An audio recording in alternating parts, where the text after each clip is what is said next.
Hi, fans of trumpet music. Thanks for spending some time again with me today. We're going to work on another piece by John Williams, and I really love this piece. It was always so much fun to play in the orchestra. This is the Cowboys Overture. It's from a movie called The Cowboys, and it's quite a touching film. If you haven't seen it, it's worth going back and taking a look. I believe it's John Wayne and a whole cast of young men. So it's kind of a coming-of-age story. Wonderful, wonderful story. And the music is so quintessentially cowboy that I don't even know how to explain it. So I'll just play a little bit of it for you, and we'll see what we can find in this.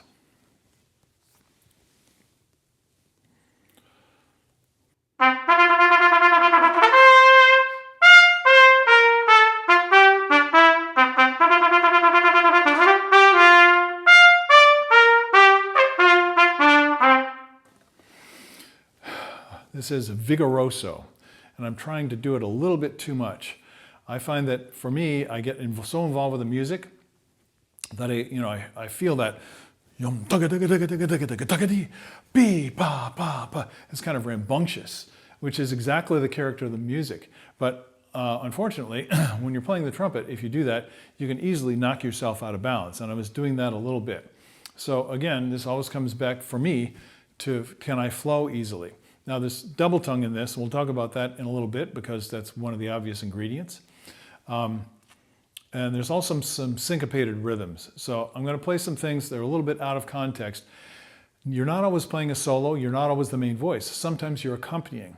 And in this next section, oh, by the way, this is from a book published by Hal Leonard, John Williams' publisher. It's called Signature Editions. And it's got a lot of great trumpet parts in it from John's music. So if you don't have access to the actual orchestra parts, this lets you have the music that is going to be fun to play when you get it under your belt. But do a little research and see if you can find this on YouTube or find clips from the actual movie and see how it all fits together. It's really fun.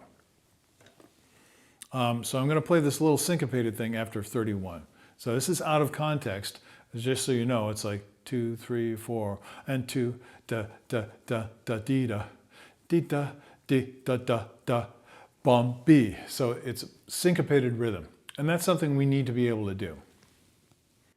1, 2, 3, 4.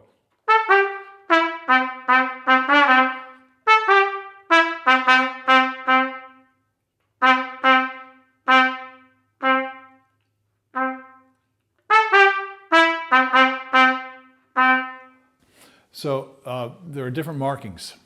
The articulation markings mean something.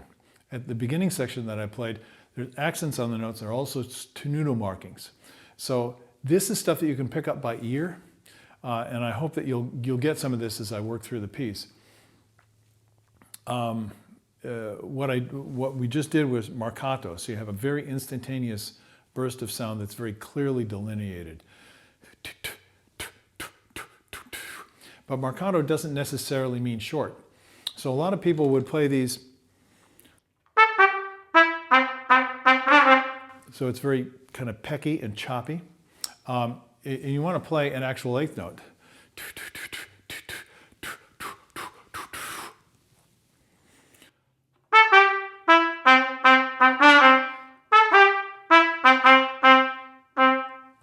So you're going. Always think in terms of length, especially when the notes are short. Okay, now I'm being the professor, I know, but this is fun. If you can listen to it, you just go for the sound and the character of the music. Let's see, where's another good spot? Oh yeah, I'm going to play a similar kind of thing, which leads into one of the main themes in the piece. So this starts before 92. I don't really know this well enough, so 1, 2, 3, B, 2, 2.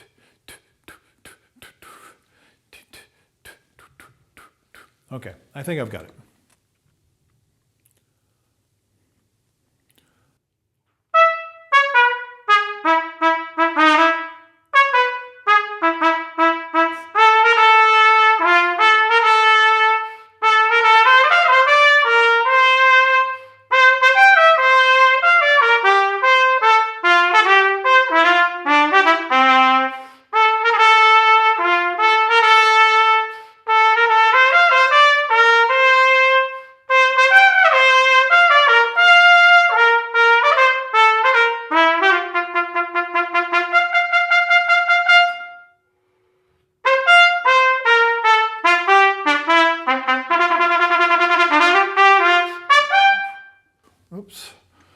glasses aren't so good.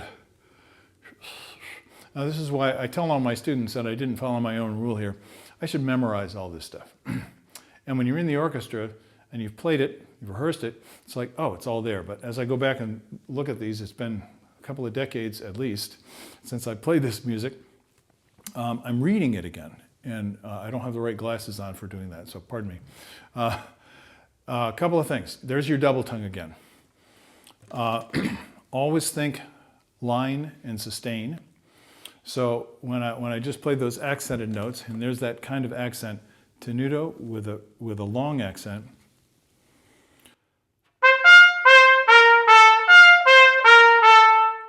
See, there's a shape to the note. And all you want to do is try and see if you can imitate that. Instead of playing straight,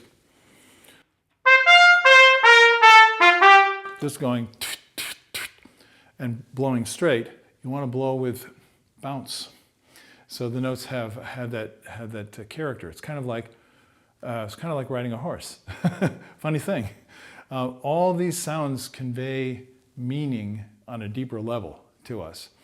And we have the wonderful privilege of tasting all these flavors. So that's the way you want to approach something like this. Listen for it, get a good performance example. Hopefully you hear a couple of those today.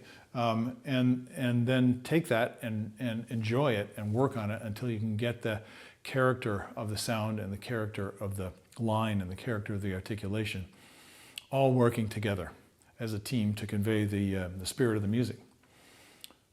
Then there's another beautiful line. This is, how can I explain this? It's like the music of Aaron Copland. There's something that's very American about it. It's the wide open spaces, the West. Let me just go ahead and play it. See if I can read it here.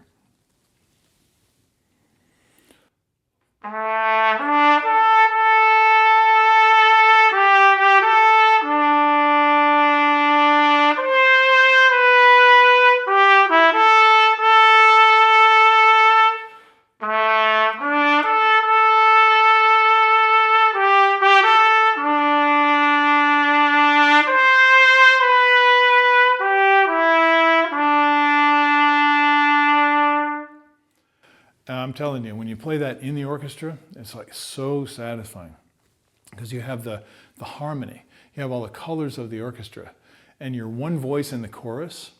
You're playing, this is unison, I believe, with the other trumpets. It's not a solo. So everything is blended and balanced, and oh, it feels so good. When you're playing it by yourself, as I'm doing for you today, you hear every little detail that's not there. Everything, every little scuff on a note, every little note that's out of tune. Of course, I'm playing on a microphone that's just a couple feet away from my bell, for example. So that picks up all the nuance that no one would ever hear out in the audience. And just to let you know, when I studied with great orchestral trumpet players, I was oftentimes surprised at how bad they sounded. In other words, they didn't have the kind of refinement of qualities close up that one would expect. And that's, first of all, they know how to play and they know how to get the job done and they know how to sound great on recordings and in a performance. But this close-up stuff is not part of what you do in the orchestra. Mr. Vacchiano played for many years in the New York Philharmonic, a principal trumpet. He was one of the great trumpet players of all time. But there was a point in his career where he was, his embouchure wasn't holding in. He was spraying spit out the sides of his mouth. And, sorry, that's kind of ugly, but that's the way it was. But the sound out front worked. So keep in mind that you're trying to play in a context of the orchestra. And, if you can, and you have the means, if you have a stereo that you can play, or a great, Bluetooth speaker that you can play back the music at the volume that you would be in the orchestra, it's very inspiring to play with the recording. And that gives you just a little taste of what it's like. It's not the same, but it's a little bit of that. It makes it so much fun. Let's see. Yeah, so let's talk a little bit about the double tongue.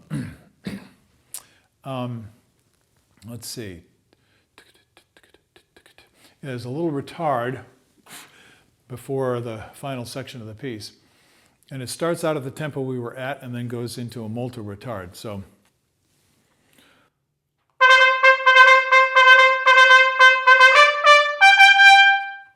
So you're changing from double to single tongue. Just so you know, the way I prepare for this, and anything that requires multiple tonguing, is I'm trying to bring the single tongue speed and the double tongue or triple tongue speed overlapping a lot. So I might play this ta-ka-tan, tan, ta-ka-ta, ta, ta, ta-ka-ta, ta, ta-ka-ta, ta, ta-ka-ta, actually double tonguing it and trying to make it sound as if I were single tonguing. So that's an exercise that I do in order so that I can have flexibility to do any kind of tonguing that I want. But obviously the first step is when you're doing continuous multiple tonguing, you don't want it to sound like multiple tonguing. So I'm going to play a section at the end. Let's see, where should I start here?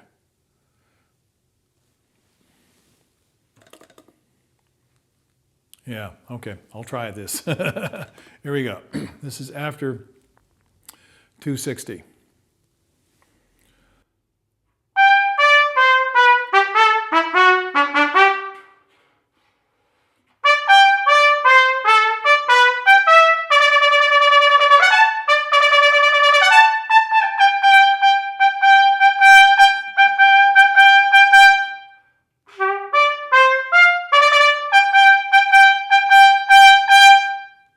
Okay, so again, a little sloppy, but listen to the double tongue. If I'm playing like this with a sustained sound,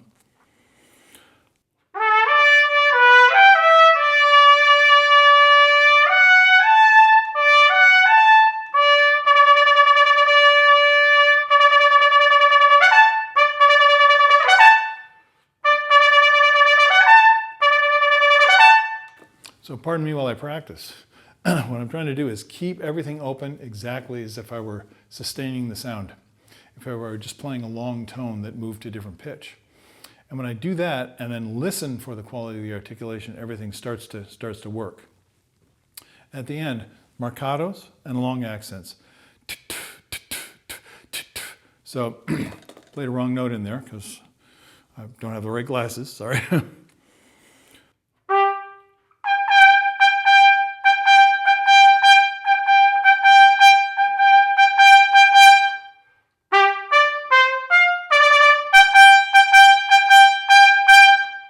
You hear that space in between the notes again? Not ta, ta, ta, but ta, ta, ta. That's what gives it its character. So I think most of you probably will have a fair amount to work on in this. I know it's obvious that I do. So I hope you have fun in this process. Don't try and do everything at once. Make sure you start with the flow, the line, the beauty of the sound, the physical enjoyment and comfort of playing. If that's not there, don't force it. Right? And then when you start adding the details of the rhythm, trying to read the notes, playing the variety of articulation that you have here, it can get a little complicated. So build it up one step at a time, and you can have a lot of fun playing this. I hope you get a chance to perform it with an orchestra, because it's great fun. All right, enjoy your practice. I'll see you later on down the road. Bye-bye.